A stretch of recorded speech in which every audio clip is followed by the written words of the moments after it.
Well, good morning. It's me, Kenny Bulgari, your host of the party. And today is Monday, June 12th, 2023. And what is it that you need to know? Well, it's Fed week, and it's also inflation week. So there's going to be lots of data for investors to consider. There are 3 central banks this week that are due to make policy decisions, so watch out for that. Many asking now, can the S&P and NASDAQ continue to go higher without a retreat? Oil this morning is trading below $70 again, and guess who's not happy? You got it, the Saudis, and they're already talking about further production cuts. What have I been telling you? And what do we have for dinner tonight? We're having the chicken scallopine, but we'll get to that in just a moment. So stocks ended the week mixed, right? With the S&P holding on to its recently minted bull status. Trading was relatively quiet, though. There was no economic data to consider as investors, traders, and algos remain in this wait-and-see mode ahead of this week's CPI and PPI data, as well as the FOMC decision, which comes out on Wednesday at 2. In any event, the Dow ended the day up 44 points. The S&P gained 5, the NASDAQ rose 20, while the Russell lost 15 points, and the transports, they actually got whacked. They lost 157 points, or 1.1%, much greater than any of the other indices. Now, it's a big week this week, right? It's the inflation week. So unless the inflation data is so different than the expectations, the bet is that the Fed is going to, the bet is now that the Fed is going to skip any hike on Wednesday, leaving the Fed funds rate in the 5.25% range at this meeting. If the Fed was having a change of heart at all, they would have leaked this news over the weekend, either to Goldman Sachs or the Wall Street Journal on Friday night or Saturday. But that didn't happen, right? So my gut tells me that they're positioned to do nothing, right? They're not changing their mind, that they have prepared the markets for a skip, and that's what we're going to get. And then they're going to offer up, though, some ongoing, kind of hawkish forward guidance so that nobody thinks that we're about to pivot or cut rates, right? That is not happening. The path of least resistance for rates is still higher. After that, it's a hold, and the idea of a 2023 rate cut has now been put to bed as futures markets are now pricing in a first quarter 2024 timeframe for any cut at all, if there's a cut at all, right? Now remember, they were calling for a cut starting in the fall. That's not happening. Now, to be clear, the CPI, which is due out tomorrow, is expected to show a mixed performance. Top line month-over-month numbers expected to rise by 0.2%, which is down from 0.4. CPI ex-food and energy is expected to be up 0.4%, which matches last month's reading. So there's nothing really there to talk about, right? I mean, it's all in line. But the year-over-year numbers is what they're going to focus on. So get ready for this. And they are expected to show a more dramatic decline in in inflation. Top line CPI year-over-year is expected to be plus 4.1%, but that's down from 4.9. So that's significant. While the CPI ex-food and energy year-over-year is expected to show a decent decline, rising only 5.2% versus last month's 5.5%. If that's the case, then the inflation rate and the terminal rate by the Fed are going to be equal. And if the Fed suspects that inflation remains in a downtrend, then we just might get a hold on future Fed moves. But if inflation should feel like it's going to do a 180, then expect rates to resume rising in July, which I think is going to happen. We're going to get one more rate hike in July.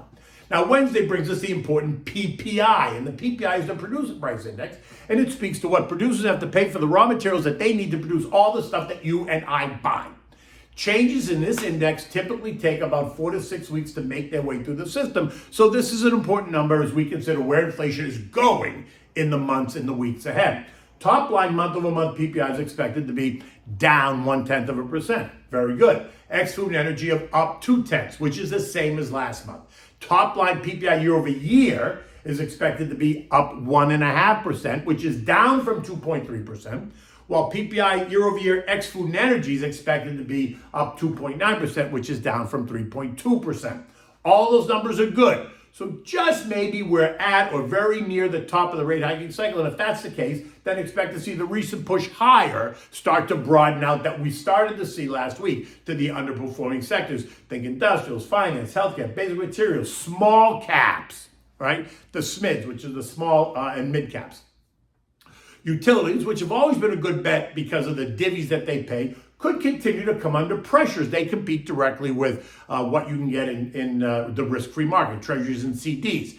And if those two instruments continue to pay better than 4% with no equity risk, expect some investors to opt in for that, right, as they look for safety and stability.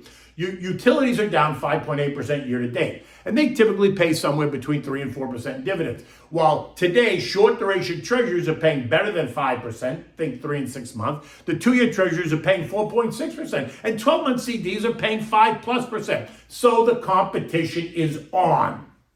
Now, on Friday, we got an early morning announcement from GM, and that helped to set the tone for trading. It was all very exciting. CEO Mary Barra is joining Ford Motor and announced that GM, like Ford, is going to begin using the Tesla supercharging station starting in 2025, and that sent General Motors up 1.1%, Tesla up 4%, and Ford up another 1.25%. Tesla has now set the standard for the industry. Some will say they're leading the race. I'll say they are the race. The idea, anyway, that there was not one standard for EV charging stations, just as there are for gasoline stations, never made sense to me, right? But now that the two biggest U.S. automakers are partnering up with Tesla, maybe Joey should just give Lonnie the $7.5 billion to build out the EV charging infrastructure across the country. Because we all know Lonnie will do it correctly, and he's going to do it under budget, but that's a whole nother story. EV charging stocks, as you can imagine, did not react well to this news. ChargePoint lost 13%, EVgo lost 11%, and Blink gave up 10.5%, leaving investors in that space just stunned. Now, back to the S&P, it's up 12% year to date, and many investors keep asking, can this go on for much longer? Much of these gains are driven by the hype in tech, specifically AI and everything that it touches. It's essentially 7 stocks that are driving the action across the NASDAQ and the S&P, right? Now, the S&P is a market capitalization index, so it's driven by the biggest market cap names, which at the moment are all tech. So think Microsoft, NVIDIA, Google, Meta, Amazon, Tesla, and Apple. But if we look at an equal weighted S&P index across all the 500 names, the S&P would only be up 2% because all those other names are not really participating, which begs the question, can this continue? The very narrow leadership of the S&P is a concern for sure. Again, think of those 7 names. And if the Fed, for some reason, continues to push rates up towards 6%, then there is going to be a reallocation of money, and the answer would be no, the surge cannot continue.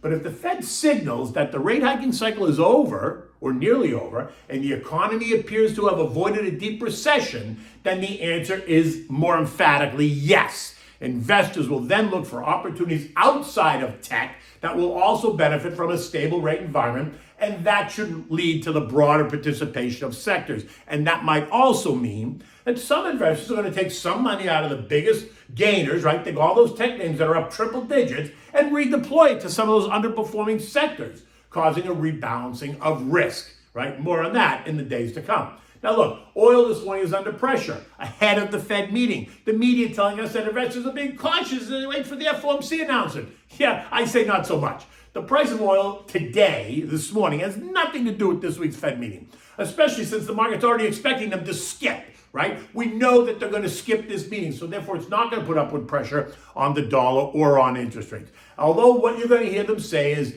as the Fed raises rate, it strengthens the dollar, and that will put pressure on the commodity complex, which is true. But the Fed is not raising rates on Wednesday, and so that argument goes out the window. The dollar index is actually down 1.1% from the June high of 104.89, and today it's trading at 103.30. And if the Fed does nothing on Wednesday, then the dollar should continue to retreat a bit, which would help oil. But it is not helping oil this morning. The price of oil this morning, once again, has to do with concerns about China and the rising Russian supply, right? One day, the news publishes Chinese economic data that's suggesting the China recovery is not so strong. And everyone gets all excited about it. And then the world's largest importer of oil, which is China, suddenly may not become the largest importer of oil, right? Something I absolutely do not agree with. In fact, the data shows that Russian exports to China and India, by the way, are growing. And that suggests strong demand. When oil is trading below $70 again, the Saudis, right, not OPEC, but the Saudis, are once again talking about production cuts this morning. In addition, Goldman cut its West Texas Intermediate price, year-end price, from $89 a barrel to $80 a barrel. Gold, on the other hand, is trading right in line at $19.79 an ounce as it too waits for the Fed meeting. And while they are expected to announce a skip, the guidance will remain hawkish, and that will keep the lid on gold for now, right? Gold remains in the 1930, 2000 trading range. Remember, gold is a non-interest-bearing asset, right? So people flock to gold when they're really, really nervous. U.S. futures are higher at 6 o'clock this morning. Dow futures up 36, the S&P's up 11. The Nasdaq continues to push higher, up 70 points, while the Russell's up 6. It is a big week, as we discussed. The eco data is going to drive all the action as investors try to handicap what the Fed will say versus what they do. If JJ suggests that the recent actions are more successful than the market suspects and that inflation is responding appropriately, then we could see the rally broaden out, as I suggested earlier in this note. If investors remain concerned that inflation, while lower, is not low enough, and the Fed hints at ongoing concerns about wages and consumer demand, etc., then further rate hikes would be expected, and that is when we could see the market back off. And remember, it's only a handful of names that have carried this market higher, so expect those to be the names that get hit first, causing those sectors to retreat, right? So again, you're going to think tech, all those names I gave you. Tech is up 33% year-to-date. Communication stocks up 32%. Semis are up 40% year-to-date. Consumer discretionary is up 25% year-to-date versus those other sectors I named, which are either negative or up slightly on the year. European markets are up anywhere between 1/3 and 0.7%. Consumer products, autos, and financials in Europe are leading the way higher as they await both the Fed and the ECB policy updates later in the week. The S&P closed on Friday at 42.98, up 5 points.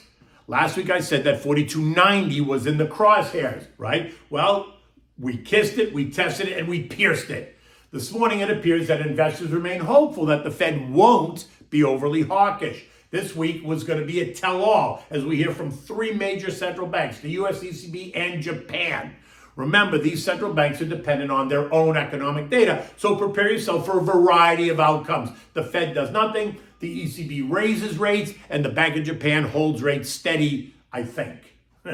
In the end, remember, the fight against inflation is not over yet, and it won't be over until it is, right? The market is acting like the CPI will not push higher in the months ahead, which is where I caution you. There is still pressure on parts of the economy that could cause inflation to do a 180. Until we get that under control, I remain cautious, which doesn't mean I'm out of the market. In fact, quite the opposite. I'm just being a bit more cautious on where I allocate money to. Keep your eyes on the VIX. Right now it's at historic lows, and that is also a problem because it suggests way too much complacency. And you know, when investors get complacent is when you get hit out of left field, right? Especially at a time when there's so much geopolitical tension and it remains so hot. Remember what you need to do. Stick to the plan. Dollar cost average into it. Build out the defensive part of your portfolio. Do not keep chasing tech names up here. They're way overdone. If you're nervous about a decline, then position yourself with some of the contra trades that offer protection. You know what they are, the SH, the PSQ, the DOG, and even the VIXI. Remember, those are short-term trading type of protection instruments, not long-term buys and holds. We're now in the new range, 42.90, which was resistance, now has become at least short-term support. We're asking, will it become support? We're about to find that out. If it holds and we remain above it, it only strengthens the resolve of the bulls. The new trading range, if we remain above 42.90, has an upside target of 4,600, which is the August 2022 high.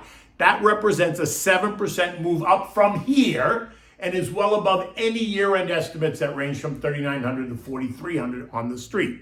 The near-term downside is the 50-day moving average trend line of 4150, which is a 3% move lower from here, which could happen in one day if we get hit with an event that we're not expecting, right? In any event, a move to the long-term 200-day moving average trend line, which is 3975, represents a 7% move lower from here, something well within the normal trading band.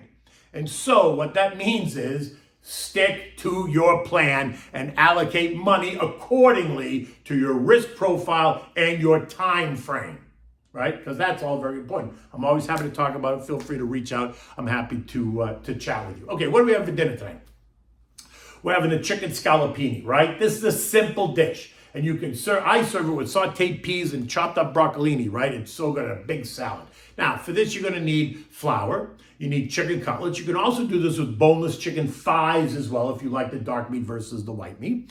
You need olive oil, butter, shallots. You need broccolini. You need frozen peas. You need white wine. You know me, Pinot Grigio Santa Margherita. You need fresh lemon, and you need salt and pepper. Now begin by seasoning the flour with the salt and pepper, then dredge the cutlets in the flour and just set them aside. In a large saute pan, you're gonna add some olive oil and some butter, a quarter stick of butter.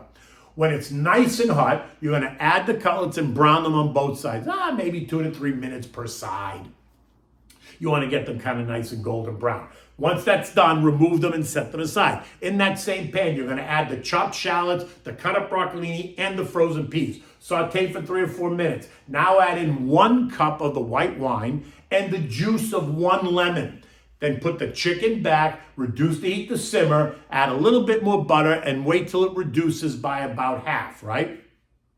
When it's done, when you serve this, you're gonna place the cutlet with the peas on the plate, right? So get a warm plate, place the cutlet with the peas and the broccolini. Serve it with a tossed green salad with arugula, cherry tomato, sliced red onion, sliced cucumber. Dress that in lemon juice and olive oil. Season it with oregano and salt and pepper. It's simple, right? Yet it's fresh and delicious. And enjoy this once again with your favorite wine. And since you use the Pinot Grigio Santa Margherita to cook, then you should use that as your wine for dinner. Just make sure it's nice and chilled on a nice summer night. It's perfect. It's a simple, easy dish, not difficult to make, and it's always a fan favorite.